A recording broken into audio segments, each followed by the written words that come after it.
Hey guys, hi. So, in the last class, what we understood was कि sexual reproduction का मतलब क्या है। फिर हमने समझा कि कैसे हमारा ये पूरा चैप्टर सिर्फ एक तरह के प्लांट विच इज़ एंजियोस्पर्म के बारे में। फिर हमने ये भी समझा कि चलो ठीक है, सेक्सुअल रिप्रोडक्शन हो रहा है बट ए सेक्सुअल रिप्रोडक्शन भी बहुत सारा पावरफुल है। हालांकि इस केस में हमने एंजियोस्पर्म के लाइफ साइकिल में समझा और हमने समझा कैसे हम आगे टर्म्स यूज़ करने वाले हैं माइक्रोगेमीटोफाइट, माइक्रोस्पोरोफाइट, मेगागेमीटोफाइट, मेगास्पोरोफाइट और कैसे ये डिप्लॉयड और हैप्लॉयड स्टेज आपस में रिलेटेड है। अब हमें समझना है the structure of a flower. ठीक है, अब flower is the tool of reproduction that is used in case of plant. और जब हम प्लांट का सेक्सुअल रिप्रोडक्शन का टूल एक फ्लावर को डिफाइन करते हैं तो हम फ्लावर का कुछ ऐसा डेफिनेशन लिखते हैं। अ flower is a condensed modified determinate shoot. Flower को डिफाइन करते हुए हम कहते हैं कि flower is a condensed modified determinate shoot. क्या मतलब है इस पेचीदे स्टेटमेंट का? एक शूट का क्या मतलब है? शूट का मतलब है there is a part of stem and इस स्टेम पे leaves leaves leaves leaves leaves, जहां भी लीव्स होंगे उन पॉइंट्स को आप क्या कहते हो? You call them nodes. दो नोड के बीच का जो डिस्टेंस होगा उसको आप कहते हो इंटरनोड। This is internode. ठीक, तो फर्स्ट वर्ड को समझते हैं। Flower is a condensed shoot. अब कंडेंस्ड शूट का मतलब है ये जो इंटरनोड्स है इनको छोटा होना पड़ेगा। So these internodes need to be very short. तो चलो शॉर्ट कर देते। सो अब मैंने इंटरनोड्स को शॉर्ट कर दिया है। सो जो लीव्स अभी तक एक दूसरे से काफी अलग अपीयर हो रहे थे वो इतने क्लोज आ जाएंगे कि ऐसा लगेगा वो ऑलमोस्ट सेम पॉइंट पे है। It would feel, it would appear as if they are all on the same point. So ये मतलब है कंडेंस्ड का। इंटरनोड इज एक्सट्रीमली डिमिनिश्ड और नॉन एग्जिस्टेंट। इंटरनोड ऐसा लगता है कि है ही नहीं, ऑलमोस्ट गायब हो चुका है। सो flower is a condensed shoot का ये मतलब है इंटरनोड इज डिमिनिश्ड और नॉन एग्जिस्टेंट। मॉडिफाइड, हम बात कर रहे थे लीव्स का एंड आप देख सकते, आप समझ सकते हो कि लीफ का मेजर रोल होता है फोटोसिंथेसिस। फ्लावर जो रिप्रोडक्टिव स्ट्रक्चर है प्लांट का, सेक्सुअली रिप्रोड्यूसिंग स्ट्रक्चर है प्लांट का, उसका रोल फोटोसिंथेसिस नहीं है। इनफैक्ट फ्लावर के जितने भी पार्ट्स हैं, all parts of the flower, so flower के जितने भी पार्ट्स हैं, all parts of flower are actually modified leaves. अभी हम जब फ्लावर के डिफरेंट पार्ट्स देखेंगे तो हम इसको बहुत क्लियरली जस्टिफाई कर पा रहे होंगे कि कैसे फ्लावर के जो पार्ट्स हैं जो आप बचपन से पढ़ते आ रहे हो, सेपल, पेटल, स्टेमेन और पिस्टिल, ये सारे के सारे लीव्स हैं जो over the course of evolution modify होकर अब फ्लावर की तरह बन गए हैं। देखो मैं एक बात यहाँ पे फिर रिपीट करना चाहूँगा इवोल्यूशन का। इवोल्यूशन में प्लांट या कोई भी ऑर्गेनिज्म अचानक से कोई नया फीचर नहीं बना सकता। It will always modify something over the course of its time. और ये लीफ का रिप्रोडक्टिव फंक्शन सर्व करना कोई नई बात नहीं है। अगर आपको याद होगा टेराइडोफाइट जब आपने प्लांट किंगडम में पढ़ा था वहां भी आपने पढ़ा था माइक्रोस्पोरोफिल्स।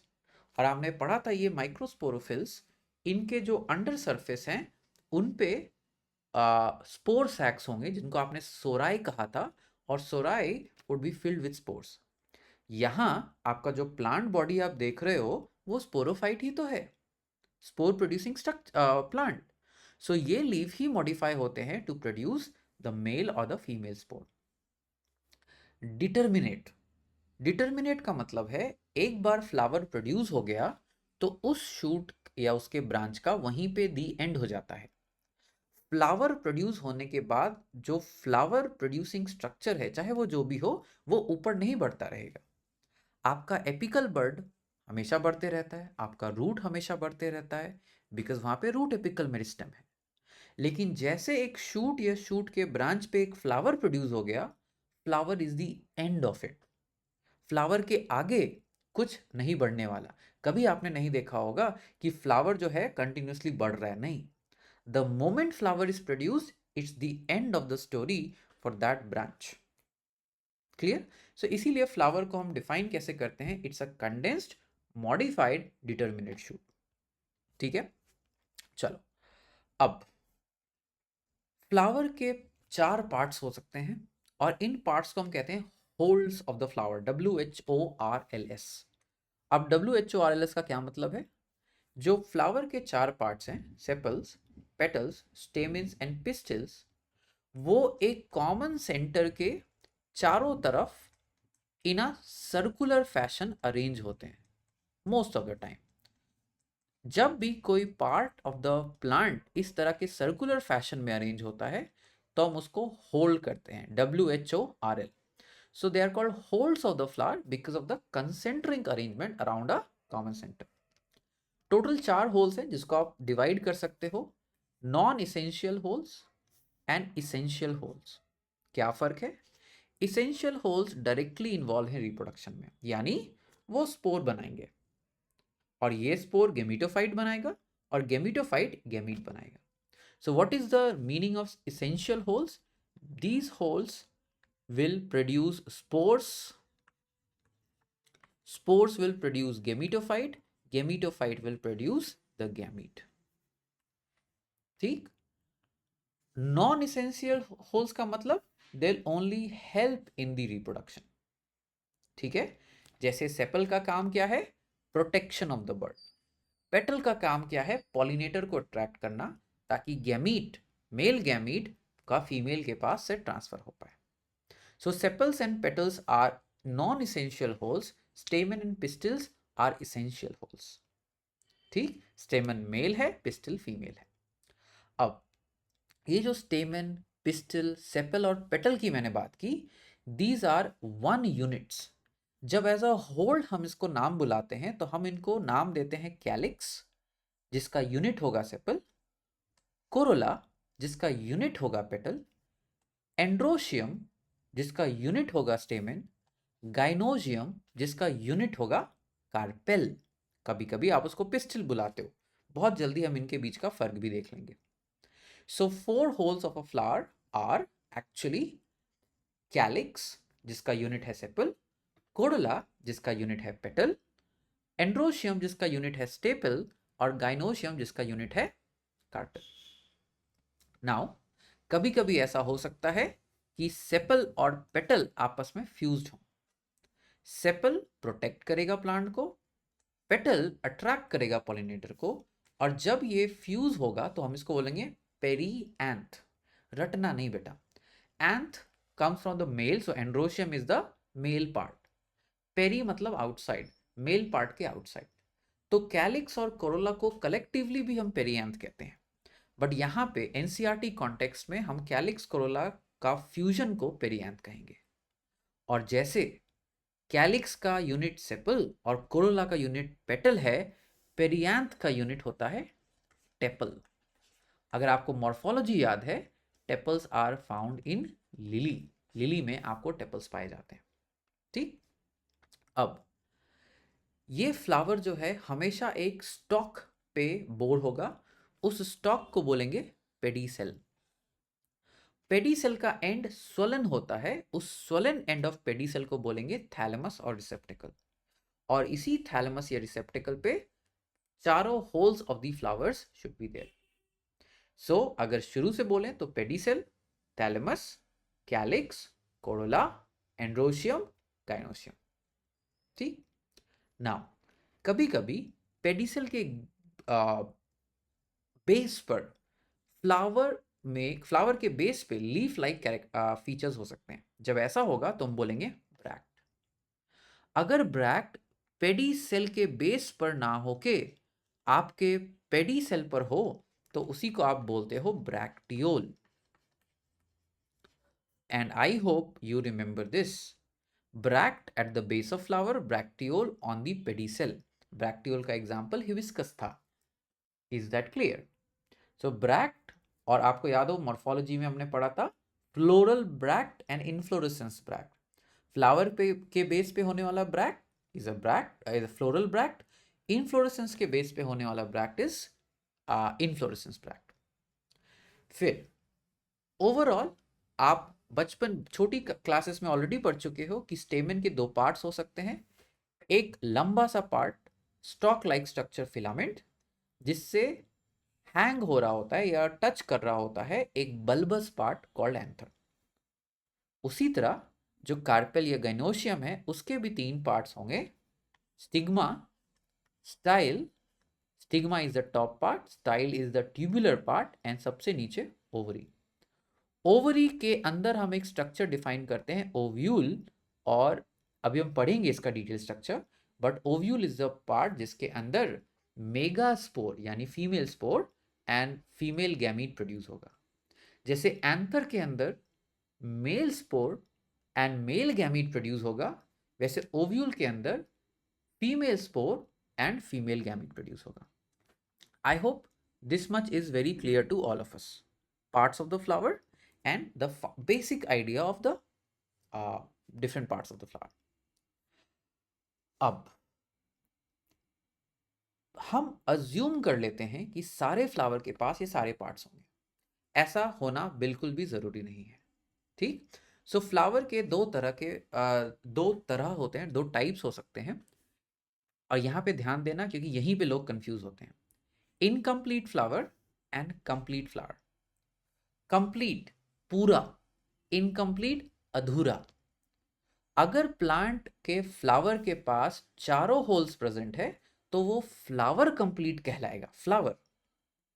अगर फ्लावर के पास एक भी होल्ड मिसिंग है तो वो इनकम्प्लीट फ्लावर कहलाएगा, अधूरा। अब अधूरा फ्लावर, इनकम्प्लीट फ्लावर, जिसका एक होल्ड मिसिंग होगा, वो परफेक्ट भी हो सकता है, इम्परफेक्ट भी हो सकता है। परफेक्ट, इम्परफेक्ट, कंप्लीट, इनकम्प्लीट में लोग हमेशा कंफ्यूज होते हैं। परफेक्ट फ्लावर मींस चलो मान सकते हैं कोई और होल्ड मिसिंग है, बट एटलीस्ट दोनों सेक्सुअल होल तो प्रेजेंट होने ही चाहिए। अगर दोनों sexual whorl within the same flower है तो हम बोलेंगे it's perfect flower. And example is China rose और हिबिस्कस। अगर एटलीस्ट एक भी सेक्सुअल होल, दोनों सेक्सुअल होल में से एक भी मिसिंग है तो बोलेंगे इम्परफेक्ट फ्लावर। अब इम्परफेक्ट फ्लावर में फिर हम डिवाइड करते हैं कि भाई कौन सा सेक्सुअल होल मिसिंग है। स्टेमन प्रेजेंट है, पिस्टिल प्रेजेंट है, स्टेमन एब्सेंट है, पिस्टिल एब्सेंट है। अगर स्टेमन इज प्रेजेंट तो बोलेंगे staminate flower, pistil is present तो बोलेंगे पिस्टिलेट फ्लावर्स। ठीक? So staminate flowers and pistillate flowers, अभी तक पूरी कहानी फ्लावर की बात हो रही थी। Incomplete flower, complete flower. Incomplete के दो तरह, imperfect flower, perfect flower. Imperfect flower के दो तरह, स्टैमिनेट या पिस्टिलेट। ठीक? अगर आप यहां तक क्लियर हो तो यहीं पे रुक जाओ। अब हम कहानी शुरू करेंगे नीचे से। अभी तक हम फ्लावर की बात करते और इस पे बहुत ध्यान से सुनना बेटा। यहाँ पे बहुत सारे लोग कंफ्यूज होके उल्टी सीधे बातें लिख के आ जाते हैं या टिक करके आते हैं। अभी तक हम फ्लावर की बात कर रहे थे, अब हम बात करेंगे प्लांट स्पीशीज की, जैसे आम, नींबू, नीम। प्लांट स्पीशीज डायोशियस या मोनोशियस हो सकता है। डाई का मतलब दो, dioecious means two types of individuals, इसको बोला dioecious. Monoecious means one type of individuals, एक ही तरह के इंडिविजुअल्स होंगे लाइफ में। और हम यहाँ पे स्पोरोफाइट और गेमिटोफाइट की बात नहीं कर रहे, हम बात कर रहे हैं कि क्या स्पोरोफाइट दो तरह का हो सकता है या एक तरह का है। सो मोनोशियस प्लांट का मतलब है सिर्फ एक तरह का इंडिविजुअल है। अगर एक तरह का इंडिविजुअल है तो या तो वो परफेक्ट फ्लावर प्रोड्यूस करेगा, यानी उसके जितने भी फ्लावर्स हैं सब के पास बोथ सेक्सुअल होल्स हैं, स्टेमन भी पिस्टिल भी, और एक ही बॉडी पे स्टैमिनेट फ्लावर्स और पिस्टिलेट फ्लावर्स दोनों के दोनों प्रेजेंट हैं। Example is cucurbits and coconut. So अगर एक ही बॉडी पे स्टेमिनेट और पिस्टिलेट फ्लावर्स हैं या परफेक्ट फ्लावर्स हैं, तो बाय डिफॉल्ट वो एक ही तरह का इंडिविजुअल बना सकता है, क्योंकि दोनों सेक्स ऑर्गन्स सेम फ्लावर में है और दोनों sex organ bearing flowers same ही बॉडी पर हैं। डायोशियस का मतलब क्या है? दो तरह की इंडिविजुअल्स होना, यानी एक इंडिविजुअल होगा जिसके पास स्टैमिनेट फ्लावर है, एक इंडिविजुअल होगा जिसके पास पिस्टिलेट फ्लावर है। Is that clear? So plant species is monoecious and dioecious, whereas flower is perfect or imperfect, complete or incomplete. Now, अब हमें समझना एक बहुत ही इंटरेस्टिंग चीज़ है, और वो इंटरेस्टिंग चीज़ ये है कि हमने बोला इस लेक्चर के शुरुआत में that the parts of the flower are actually modified leaves. इस चीज़ को सेपल और पेटल के लिए इमेजिन करना बड़ा आसान है। क्यों? सेपल ग्रीन होता है, पेटल कलरफुल होता है, और आप इमीडिएटली इमेजिन कर सकते हो भाई ग्रीन है तो क्लोरोप्लास्ट होगा, अगर नॉन ग्रीन है, ब्राइट कलर्स हैं, तो कुछ नहीं क्रोमोप्लास्ट वाले प्लास्टिड्स होंगे, और लीफ के पास क्रोमोप्लास्ट वाले प्लास्टिड्स होना कोई बड़ी बात नहीं है, इस वजह से वो कलरफुल और शाइनी बन गया है। दिक्कत आती है to justify stamen and pistil as modified leaves, और मैंने आपको एक बैकग्राउंड दिया, वो बैकग्राउंड क्या था कि टेराइडोफाइट्स में भी तो लीव्स थे जिन लीफ के अंडर सरफेस पे स्पोर बेयरिंग सैक्स थे। तो कैसे जस्टिफाई करें कि स्टेमन और पिस्टिल भी स्पोर बेयरिंग स्ट्रक्चर्स है? इसके लिए हम एक हाइपोथेसिस की मदद लेंगे, ये आपके सिलेबस में नहीं है, आपको बस कनेक्ट करने में हेल्प करेगा। तो अगर आप देखो over the period of time कि एंथर एंड फिलामेंट जो स्टेमन के दो पार्ट्स हैं वो कैसे इवॉल्व हुए हैं, तो आपको ये बहुत ही क्लियर हो जाएगा। सो शुरुआत कर किया हमने इस पर्टिकुलर स्पोर बेरिंग लीफ से। इस स्पोर बेरिंग लीफ में लीफ मार्जिन के नीचे आपके स्पोर बेरिंग स्ट्रक्चर्स थे।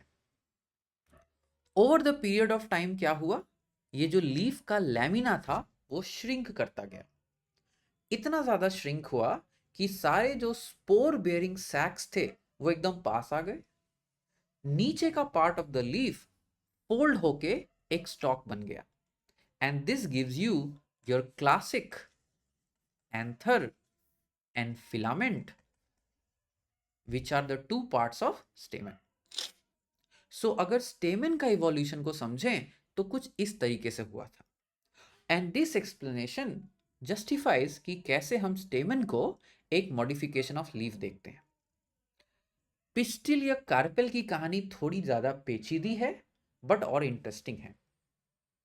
अब समझते हैं कि पिस्टिल में क्या हुआ होगा। मान के चलते हैं, शुरुआत करते हैं सिर्फ एक लीफ से।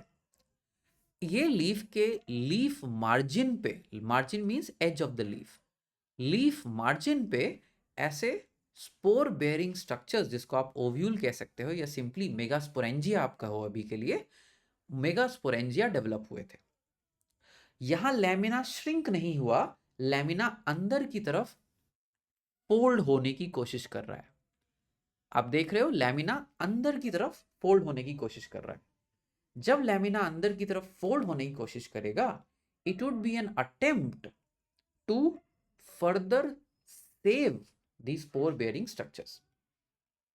तो एक चेंबर जैसा बनेगा, और इस चेंबर के अंदर आपका मेगास्पोरेंजिया होगा जो मेगास्पोर बनाएगा।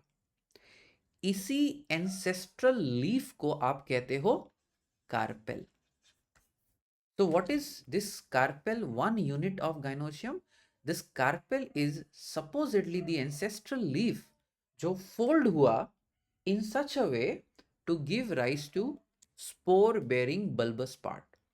यही spore bearing bulbous part को आपने एक नाम दे दिया ओवरी, जो top part of the leaf था वो बन गया आपका स्टिग्मा, जो एक्सपैंडेड पार्ट होता है। उसके नीचे का एक ट्यूबुलर पार्ट बन गया स्टाइल। स्टिग्मा पॉलन को रिसीव करेगा, स्टाइल पॉलन को ग्रो करने का रास्ता देगा, और ओवरी के अंदर मेगास्पोरेंजिया कंटेन्ड होगा, जिसके अंदर मेगास्पोर से प्रोड्यूस होगा, और मेगास्पोर गैमीटोफाइट बनाएगा, गैमीटोफाइट गैमीट बनाएगा। लेकिन ये कहानी ये अज्यूम करके चल रही थी कि एक ही कार्पेल ने इंडिविजुअली फोल्ड कर लिया। अगर हम कहानी यहां तक की कहानी को, ये LSL लॉन्गिट्यूडिनल सेक्शन को देखने की कोशिश कर रहे हैं, इसी कहानी का अगर ट्रांसवर्स सेक्शन को देखें, यानी ऊपर से देखने की कोशिश करें, तो कुछ ऐसा दिखेगा। This is the lamina, broad part of the leaf, this is the leaf margin, ये लीफ का मार्जिन है। लीफ मार्जिन अंदर की तरफ फोल्ड हुआ तो ये जो स्पोर बेयरिंग स्ट्रक्चर है, this is megasporangia, and एक कार्पेल फोल्ड होके ऐसे मेगा स्पोरेंजिया को अंदर अपने अंदर छिपा लिया। लेकिन अगर मल्टीपल कार्पेल्स हैं जो ऐसे फोल्ड हो रहे हैं over the course of evolution, तो वो फ्यूज होके एक स्ट्रक्चर बना, कंपाउंड पिस्टिल बनाएंगे। तो pistil is the female reproductive part of the flower. Pistil एक सिंगल कार्पेल का हो सकता है, यानी एक सिंगल कार्पेल ने फोल्ड किया होगा और ऐसा बनाया होगा, और it could be compound pistil जिसमें multiple carpels, multi carpellary condition है, मल्टीपल लीव्स आपस में फोल्ड होके एक मल्टी चेम्बर्ड और even a single chambered pistil बना हुआ है। तो जब हम इस कहानी को देखें, then it's very easy for us to justify कि देखो भाई, स्टेमन हो या पिस्टिल हो, they are all modified parts of modified leaves which have evolved over time. ठीक। सो इस लेक्चर में हमने क्या कवर किया? इस लेक्चर में हमने कवर किया कि भाई फ्लावर के 4 पार्ट्स हो सकते हैं, इनको होल्स कहते हैं, सभी पार्ट का स्पेशल फंक्शन है। फ्लावर 2 तरह का हो सकता है, incomplete, complete. Incomplete could be imperfect और perfect, imperfect could be staminate और पिस्टिलेट। प्लांट स्पीशीज 2 तरह के हो सकते हैं, मोनोशियस एंड डायोशियस, और ये जरूरी नहीं है कि monoecious species must have perfect flowers. Monoecious species के पास इम्परफेक्ट फ्लावर्स हो सकते हैं, but they need to be on the same plant body. ये काफी इंपॉर्टेंट बात है जो आपको याद रखनी पड़ेगी, क्योंकि ये मैं एजर्शन रीजन में दे सकता हूं। Monoecious can have perfect or imperfect flowers. Reason: when they have perfect flowers, only one type of individuals are present. When they have imperfect flowers, then both the types of flowers are present in the same body of individual. Then it makes it a monoecious species. तो इस तरीके से मैं आपको confuse करने की कोशिश कर सकता हूं इन योर एग्जामिनेशन। क्लियर है? Now, so this is our 3rd lecture. Next class में we'll take the story ahead and we'll start with sporogenesis and gametogenesis. ठीक है? तब तक के लिए take care. Bye bye.